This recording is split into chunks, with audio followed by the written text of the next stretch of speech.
Hello बच्चों, क्या हाल है भाई। देखिए, आज रिप्रोडक्टिव हेल्थ का 5th नंबर का पार्ट है जिसमें आप और हम लोग फैमिली प्लानिंग पर चर्चा करेंगे। तो फैमिली प्लानिंग क्या होती है? विश्व की बढ़ती जनसंख्या के देखते हुए विश्व में जो लगातार जनसंख्या बढ़ती चली जा रही है, यानी कि प्रत्येक देश की जनसंख्या बढ़ती चली जा रही है, इस वजह से प्रत्येक देश की सरकार ने फैमिली प्लानिंग की योजना बनाई। ये फैमिली प्लानिंग किस प्रकार से अपना सकते हैं, फैमिली प्लानिंग क्यों की जा रही है? जब किसी भी कंट्रीज की, किसी भी देश की, जब पॉपुलेशन एक्सप्लोजन किसी देश में होता है तो उस दौरान उस देश की स्तर एक तो निम्न होता है, एजुकेशन स्तर घट जाता है, वहाँ के जो संसाधन है, उपयोगी संसाधन, उनमें कमी आती है, महंगाई इधर बढ़ती है, गरीबी आती है। तो ये विभिन्न कारण हैं जिस कारण से मुख्य रूप से फैमिली प्लानिंग अपनानी चाहिए। तो फैमिली प्लानिंग को किस प्रकार से डिफाइन कर सकती हैं? जनसंख्या अतिवृद्धि के दौरान किसी फैमिली द्वारा अपने परिवार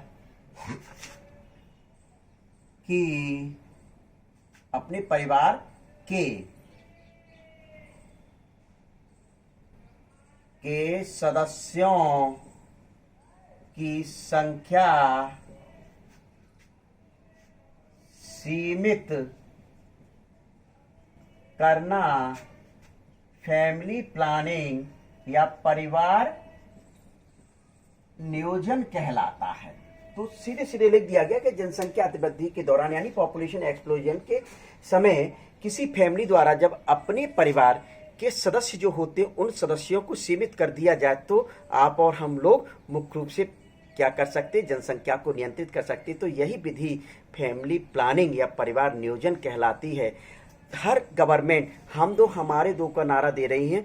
कई देशों ने तो मुख्य रूप से हम दो हमारे एक का नारा दे दिया है और इसके लिए गवर्नमेंट विभिन्न प्रकार से प्रोत्साहित कर रहा है, उनमें मुख्य रूप से अवेयरनेस ला रहा है कि जनसंख्या को कम रखा जाए, जिसके कारण दरिद्रता, बेरोजगारी या उपयोगी संसाधन में कमी ना आए। दरिद्रता नहीं फैलेगी, बेरोजगारी नहीं फैलेगी और जो उपयोगी संसाधन है वो उपयोगी संसाधन बने रहेंगे। नहीं तो एक समय ऐसा आएगा, यदि जनसंख्या इसी गति से बढ़ती रही, पॉपुलेशन ग्रोथ होती रही, पॉपुलेशन एक्सप्लोजन होती रही, तो एक समय ऐसा आएगा कि मुख्य रूप से आप और हम लोगों के लिए कई उपयोगी संसाधन कम होते चले जाएंगे। तो इसके लिए कई विधियां अपनाई जाती हैं। फैमिली प्लानिंग के लिए कई मेथड अपनाई जाती है। तो ये फैमिली प्लानिंग के लिए कौन कौन सी मेथड अपनाई जाती है, तो इनको देखते हैं। सबसे पहले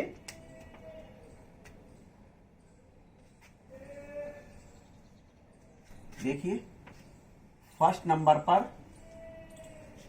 कौन सी मेथड अपनाई जा रही है? फर्स्ट नंबर ये है प्राकृतिक विधि। प्राकृतिक विधि अर्थात natural method. Natural method.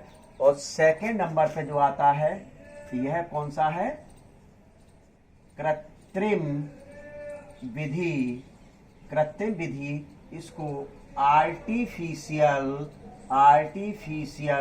Method English में कहते हैं।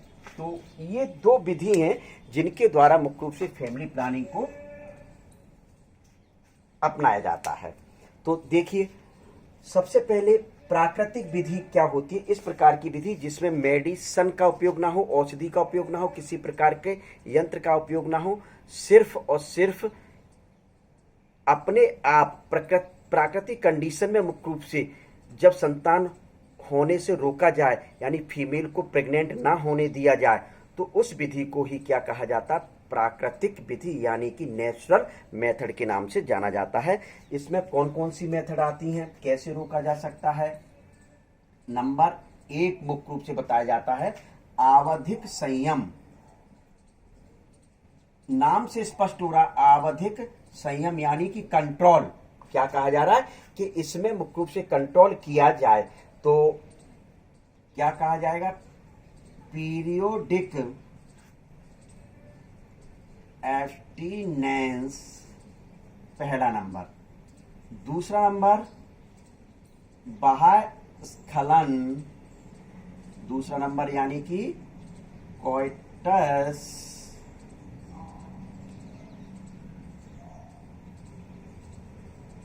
इंटरप्टस। ये तीसरा जो नंबर आता है, थर्ड नंबर आता है स्तनपान अनार्तव। स्तनपान अनार्तव क्या होता है, तो देखिए लैक्टेशन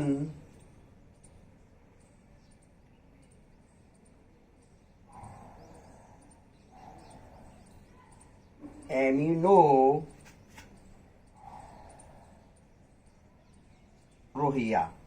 तो एक एक करके मेथड देखते हैं। तो सबसे पहली जो मेथड आती है वो कौन सी है, आवधिक संयम, यानी कि कुछ दिनों तक सेक्स करने से, इंटरकोर्स करने से, संभोग करने से बचा जाए तो आप इस फीमेल को प्रेग्नेंट होने से रोका जा सकता है।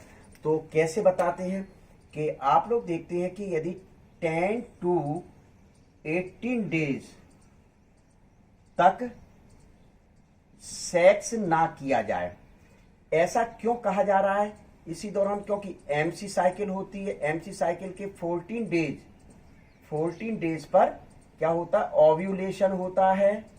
ओव्यूलेशन के दौरान एग निकलेगा और ये एग फैलोपियन ट्यूब में पहुंचेगा और स्पर्म का वेट करेगा फ्यूज होने के लिए। जब सेक्स नहीं किया जाएगा तो सीमेन नहीं छोड़ा जाएगा, यानी स्पर्म नहीं पहुंचेंगे वहां, तो फीमेल प्रेग्नेंट नहीं होगी। इस प्रकार से बचा जा सकता है। फिर आता है बाह्य रसकलन। जब सेक्स करना मजबूरी है, सेक्स करना मजबूरी है, संभोग करना मजबूरी है, इच्छा बहुत हो रही है फीमेल के साथ सेक्स करने की, अपनी पत्नी के साथ सेक्स करने की इच्छा बहुत हो रही है, तो उस दौरान मुख्य रूप से क्या किया जाए, सेक्स किया जाए तो पेनिस को बाहर निकाल लिया जाए। लास्ट स्टेज में जैसे ही स्खलन की प्रक्रिया हो रही है, यानी कि पेनिस द्वारा सीमेन को बाहर छोड़ा जा रहा है, वेजाइना में छोड़ा जा रहा है, तो उसी दौरान पेनिस को बाहर कर लिया जाए। जब बाहर कर लिया जाएगा तो क्या होगा, जो सीमेन होगा वो बाहर निकलेगा। जब वेजाइना में नहीं छोड़ेगा तो फीमेल प्रेग्नेंट नहीं होगी। तो इस कंडीशन में स्तनपान में क्या बताया जाता है, 6 मंथ तक मिल्क फीड कराया जाए फीमेल के द्वारा। मिल्क फीड, ये मेथड सिर्फ यानी कि कहा जाए 6 मंथ तक ही प्रभावी है। फीमेल के द्वारा न्यू बॉर्न बेबी को जितना मिल्क फीड कराया जाएगा तो उस दौरान मुख्य रूप से क्या नहीं होगी, एमसी साइकिल नहीं होगी। जब एमसी साइकिल नहीं होगी तो ओव्यूलेशन नहीं होगा, और ओव्यूलेशन नहीं होगा तो फीमेल प्रेग्नेंट नहीं होगी। सेक्स उस दौरान करते रहे तो ऐसे फीमेल को प्रेग्नेंट होने से रोका जा सकता, बचाया जा सकता है, तो संतान सीमित बनी रहेगी किसी फैमिली की। तो ये अब दूसरा आता है सेकंड नंबर, आर्टिफिशियल मेथड। तो आर्टिफिशियल मेथड में कौन कौन सी मेथड को अपनाया जाता है, तो वह देखते हैं कि ओरल कॉन्ट्रासेप्टिव पिल्स। देखिए ओरल कॉन्ट्रासेप्टिव पिल्स यानी मुखीय निरोधक गोलियां, हिंदी में क्या कहते हैं, मुखीय निरोधक गोलियां कहा जाता है। तो इसके अंतर्गत कौन कौन सी आती है, सहेली नामक गोली आती है, जिसे लखनऊ के केंद्रीय औषधि अनुसंधान संस्थान द्वारा बनाया गया। लखनऊ के केंद्रीय औषधि अनुसंधान संस्थान द्वारा बनाया गया। इसके अलावा माला डी व एन टैबलेट आती हैं, जिनको मुख के द्वारा खाया जाता है, इस वजह से इनको ओरल कॉन्ट्रासेप्टिव पिल्स कहा जाता है। इसमें एस्ट्रोजन प्रोजेस्टेरोन नामक हार्मोन पाए जाते हैं जो फीमेल को प्रेग्नेंट होने से मुख्य रूप से रोकने का कार्य करते हैं, पहली चीज। दूसरी चीज मुख्य रूप से आती है ये फर्स्ट नंबर हुआ। सेकेंड नंबर, प्रिवेंटिंग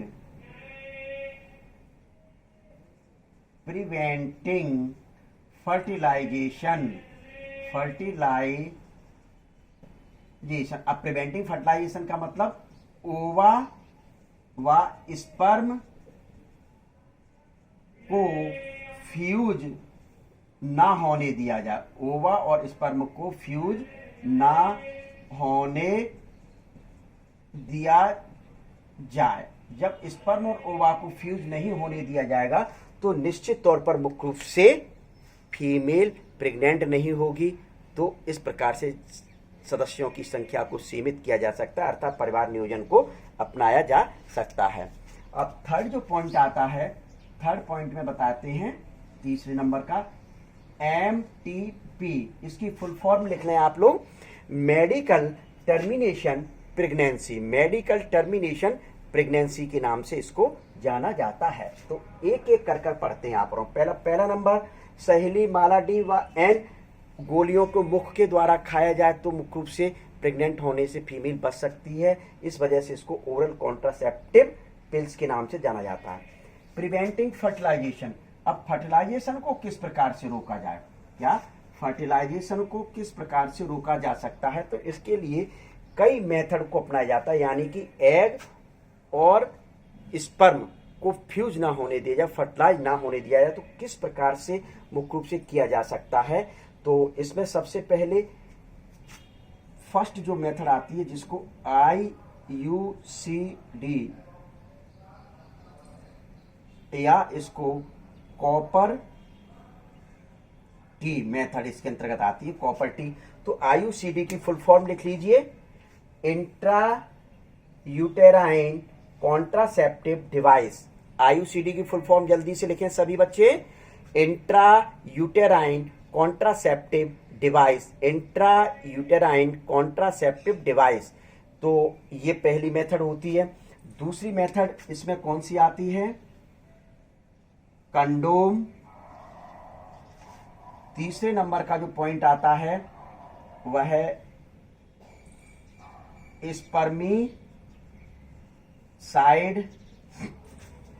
और चौथे नंबर पर जो पॉइंट आता है वह है डायफ्राम। पांचवें नंबर का पॉइंट फेमिडोम। और छठवें नंबर पर वैसेक्टोमी। और सातवें नंबर पर आता है ड्यूबेक्टोमी।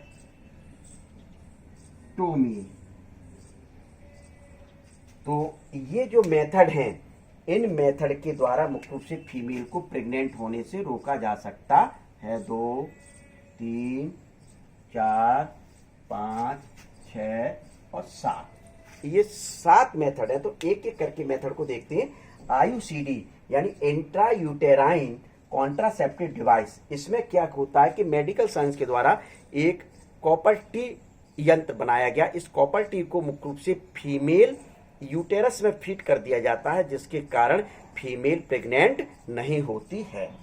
कंडोम, ये मेल में अपनाई जाने वाली प्रक्रिया है। मेल अपने पेनिस के ऊपर मुख्य रूप से रबर का बना हुआ एक स्ट्रक्चर होती है जिसको कंडोम कहा जाता है, निरोध कहा जाता है, अपने पेनिस पर चढ़ा ले और सेक्स करे तो उस दौरान सीमेन उस कंडोम में ही रहेगा, फीमेल वेजाइना में नहीं छोड़ेगा, जिसके कारण फीमेल प्रेग्नेंट नहीं होती है। स्पर्मिसाइड। स्पर्मिसाइड आज मार्केट में कई प्रकार की स्पर्मिसाइड मिल रहे हैं जिनको फीमेल के द्वारा यूज किया जाता है। यदि फीमेल वेजाइना में मुख्य रूप से स्पर्मिसाइड का स्प्रे कर ले तो जिस कारण से मुख्य रूप से यदि सेक्स किया जाएगा तो स्पर्म को नष्ट कर दिया जाएगा, उनके द्वारा नष्ट कर दिया जाएगा। तो इस कारण से मुख्य रूप से फीमेल प्रेग्नेंट नहीं होगी। डायफ्राम। डायफ्राम भी मुख्य रूप से एक रबर की बनी हुई, क्या डायफ्राम एक रबर की बनी हुई ट्यूब लाइक स्ट्रक्चर होती है जिसको वेजाइना में फिट कर दिया जाता है, जिसके कारण फीमेल प्रेग्नेंट नहीं होती है। फेमिडोम, इसको फीमेल कंडोम कहा जाता है। फेमिडोम को फीमेल कंडोम कहा जाता है। इस मेथड में क्या होता है कि यह भी मुख्य रूप से एक कंडोम लाइक स्ट्रक्चर होती है जिस पर रिंग होती है। इसको वेजाइना में फिट किया जाता है, तो वेजाइना के बाहरी फिट किया जाए और उसकी दीवार के चारों ओर, जिसके कारण मेल संभोग करेगा फीमेल के साथ। उस दौरान मुख्य रूप से क्या होगा, सीमेन वहीं के वहीं रह जाएगा, आगे नहीं पहुंच पाएगा, जिसके कारण फीमेल प्रेग्नेंट नहीं होती है। विशेष ध्यान रख लें, फेमिडोम को फीमेल कंडोम के नाम से जाना जाता है।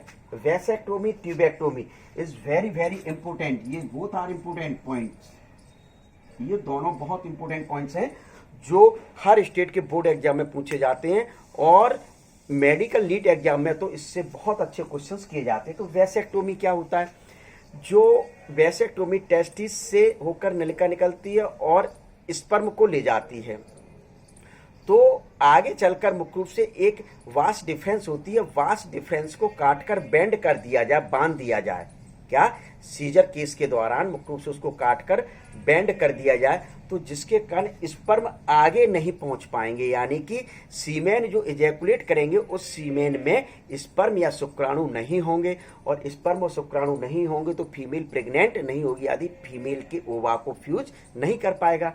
तो उस मेथड को क्या कहा जाता है, वैसेक्टोमी, यानी कि सीधे सीधे कहा जाए कि यह मेथड मेल के द्वारा अपनाई जाती है, यानी कि डॉक्टर वास डिफरेंस को काटकर बेंड कर दे, बांध दे, तो सीमेन में या वीर्य में स्पर्म नहीं पाए जाएंगे, पहुंचेंगे। ट्यूबेक्टोमी, यह भी एक सीजेरियन प्रोसेस है, प्रक्रिया है, जिसके दौरान डॉक्टर फीमेल की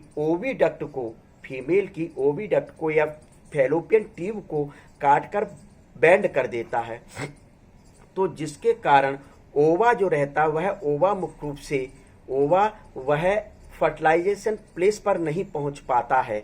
जब ओवा फर्टिलाइजेशन प्लेस पर नहीं पहुंचेगा तो वहां स्पर्म के द्वारा ओवा को निषेचित नहीं किया जाएगा। जब स्पर्म के द्वारा ओवा को निषेचित नहीं किया जाएगा तो फीमेल प्रेग्नेंट नहीं होगी। विशेष ध्यान रखें, ये जो ट्यूबेक्टोमी, इसको ओवेक्टोमी भी कहा जा सकता है, अर्थात फीमेल को मुख्य रूप से क्या नसबंदी कर दी जाए। ये मेल में नसबंदी होती है, ये फीमेल में नसबंदी होती है। तो इन 7 मेथड को अपनाकर फैमिली प्लानिंग की जा सकती है, यानी फीमेल को प्रेग्नेंट होने से रोका जा सकता है, पहला। फिर आता है MTP, medical termination of pregnancy. Medical termination of pregnancy ये वैधानिक गर्भपात है, सरकार के द्वारा अब किया जाने वाला गर्भपात है। लेकिन इसमें विशेष तौर पर यह ध्यान रखना चाहिए, गर्भपात बार बार नहीं कराना चाहिए बच्चे को, यानी बार बार नहीं गिराना चाहिए, नहीं तो उस फीमेल के लिए बहुत खतरनाक हो सकती है स्थिति।